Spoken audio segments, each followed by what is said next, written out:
你们需要完全的独立自主。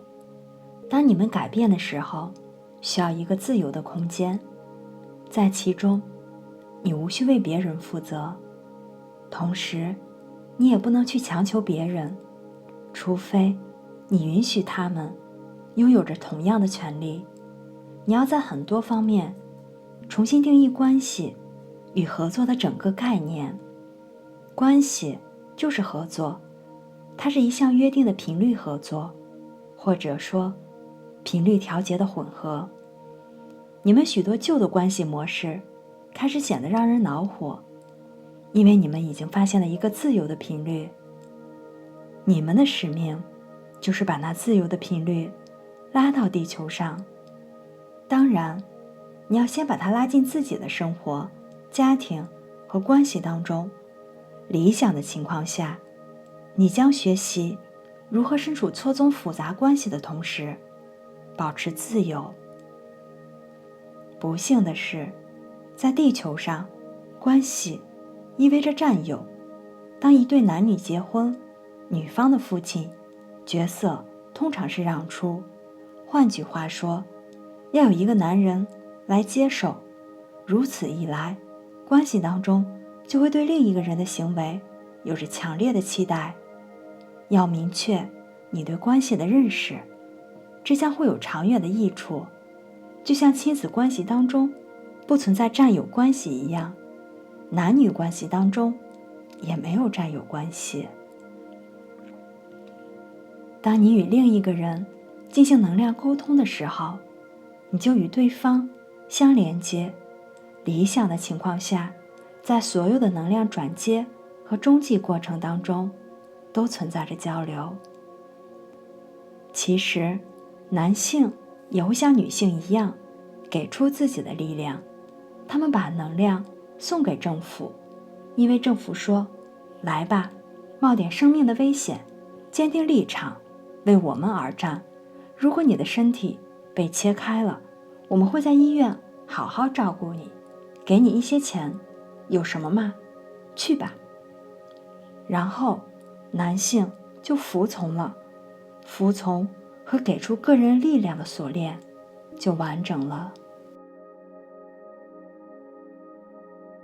你们正在开启感觉中心，在感觉中心，男性比女性有着更多的阻塞，能量在男性体内卡住了，能量从男性的第一脉轮进入第二脉轮，然后就停下了。男性的感觉中心还没有激活，这是最近4、5千年来进行实验的一部分。有感觉并且带来生命的是创造力的女性能量，这种能量进入到一个从属的状态，是为了让男性振动能够独自登台，不再用感觉行遍世界。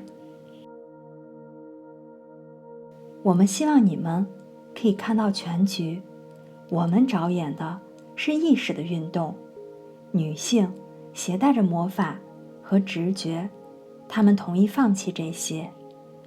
女性并非是指女性人类，而是意识当中的女性面相。许多了解地球和生命的土著人非常女性化。要记得，女性把生命带入地球，因为生命来自女性的身体。女性拥有着感觉，因为你无法在带来生命的同时又不去感觉，除非你参与了男权的运动，也就是说，使用药物麻木自己的感觉。而当你不能感觉生命，你也就无法去重视生命。当你感觉生命，并参与生命的创造和出生的时候，你会更加尊重生命，因为你了解了它。近5000年的男权运动远离了出生过程，以便进行战争实验和对人类不断的灭绝。男性体内的能量是被故意阻断的，正如我们提到的，男性能量阻塞严重。我们不是在指指点点，我们是说，一般来说，地球上男性人类的能量在第二脉轮，或者说生殖轮的地方阻塞非常严重。女性的阻塞则在于喉轮，因为你们在4、5千年前同意保持沉默，不再提及魔法，还有直觉，而这些是你们作为双生火焰的一方来代表和了解的。这个火焰是同一身体当中的男性和女性面相，不论你的肉体性别是男还是女。男权的社会由你们所有自我男性的面相所统治，你们就处于这样的世界，你们都进行过意识的实验，并且教会自己什么最有效，准备着内在火焰点燃的那一刻。在此时，双生火焰并非是指外在的伴侣，而是内在男性与女性自我面相的整合，以及那一自我的成熟。整合自己内在男性和女性的面相，并激活内在的双生火焰以后，若是你寻找伴侣，你会找到一个完整的人，而不是填补自我空缺的人。在这个转变的时代，女性需要打开喉轮，允许自己大胆地表达，时间就是现在。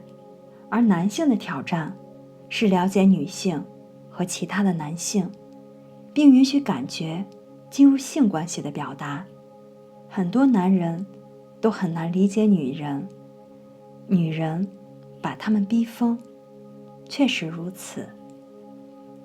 我们给男性震动的建议，也是给那些以男性方式运作的女人们的建议，就是在分享性关系的过程当中，带入感觉，进入事物的情绪面，而不只是身体的刺激。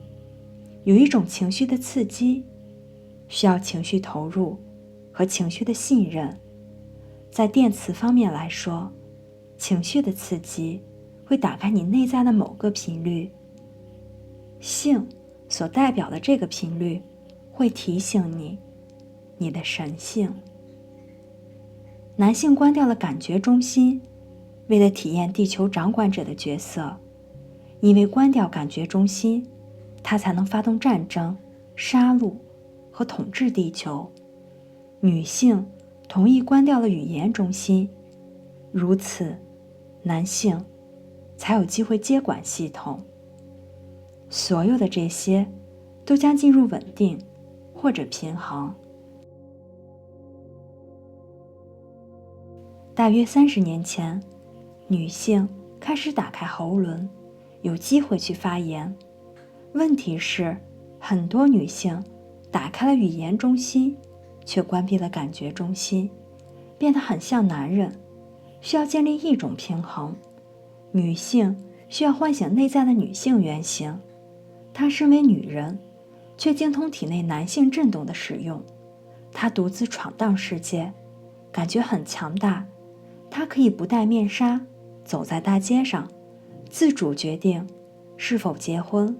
她完全属于自己，她出于自己的决定，为这个国家负责。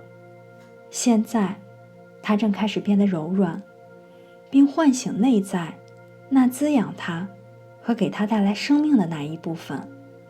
当她内在男性和女性完整融合的时候，体验到进化的 DNA， 它就能传播这个频率。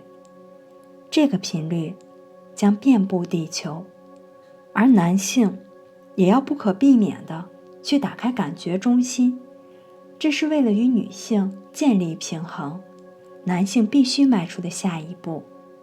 这将很快发生，无需去花30年，因为现在的男性进入普遍迷茫的状态，他们意识到自己并不喜欢正在发生的事情，他们开始质疑权威，